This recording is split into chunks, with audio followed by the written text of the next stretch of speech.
Hey everyone, I'm Krista Novisky. Welcome back to Best Health Positively, where we talk all things health, anything from movement to relaxation and everything in between. We talk about strategies and ideas to level up so that you can take that next step toward your best health.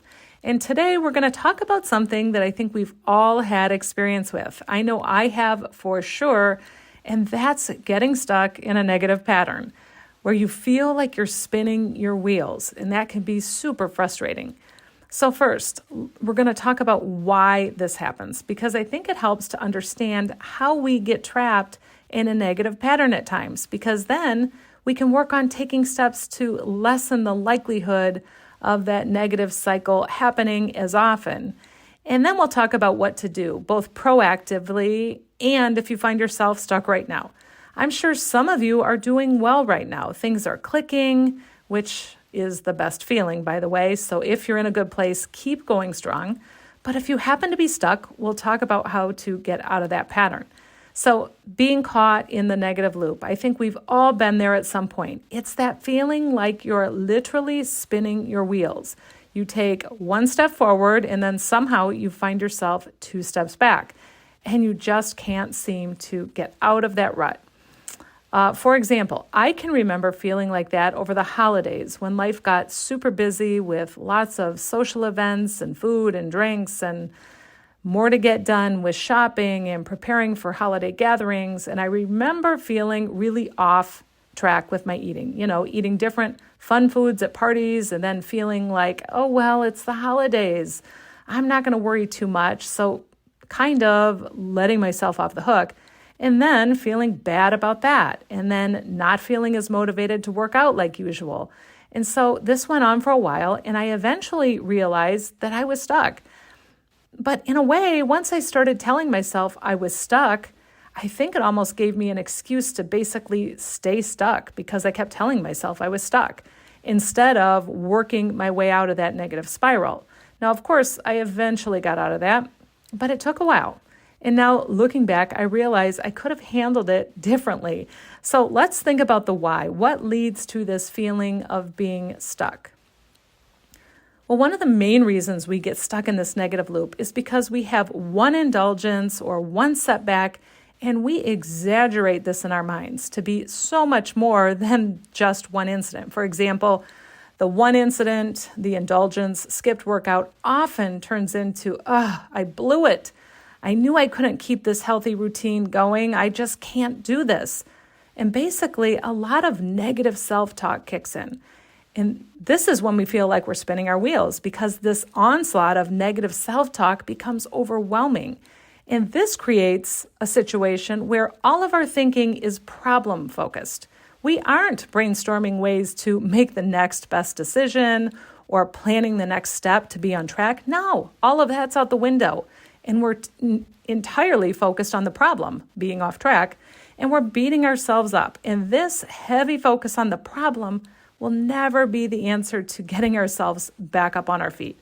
In fact, like I said, this often prompts us to use that negative spiral as an excuse to stay stuck. Exactly what we don't want. So let's look at this situation and talk about a better way to handle it. First of all, I think it's helpful to acknowledge there are times that you're going to fall off track. That's just life. We aren't perfect, so it's going to happen from time to time. Now, that being said, I think it makes sense to try to minimize the situation when it does happen. And when I say minimize, I mean minimize the time spent being off track and the degree to which we expand the problem by focusing more time and energy on the problem.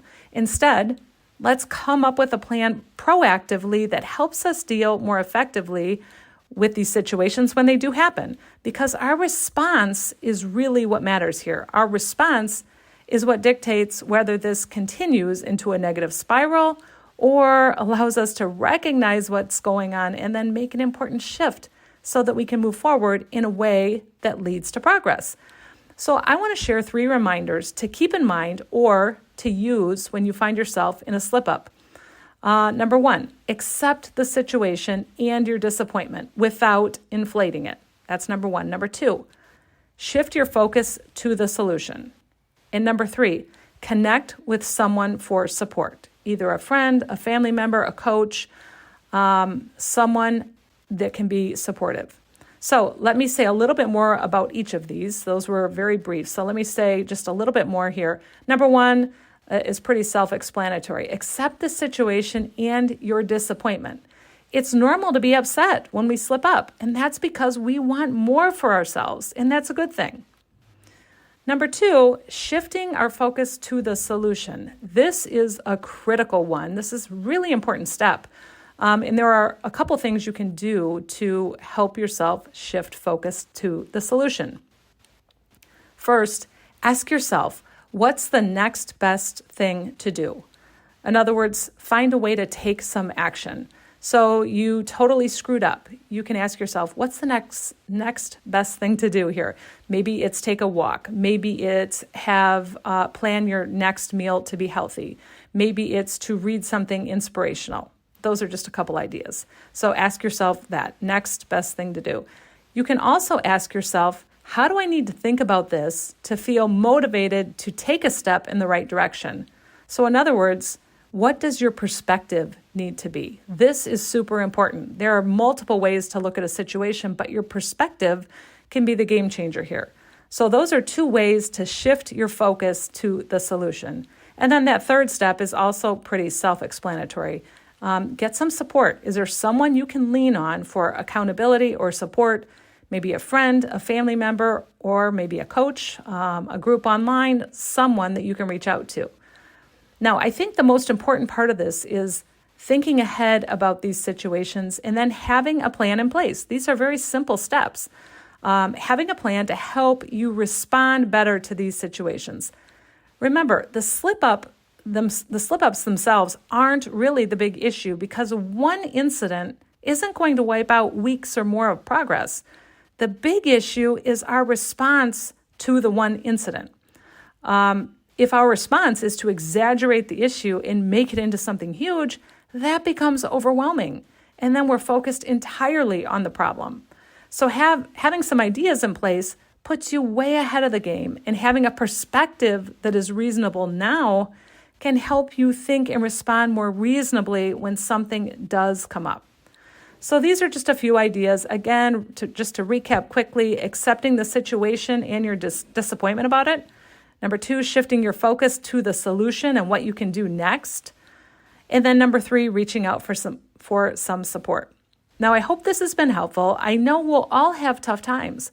That's part of our journey when we're taking steps to create better health. But remember, it's our response that really matters here. So take time to think proactively about what your response will be the next time something comes up. Now, if I can help, please let me know. I've had some of you guys reach out for accountability and also to share small wins, and I love that. That's why I'm doing the podcast, to reach people in a different way. So hearing from you all is the absolute best. Reach out via the links in the show notes or email me at kristanavisky@gmail.com. I hope to hear from you, and take care. I'll see you here again next time.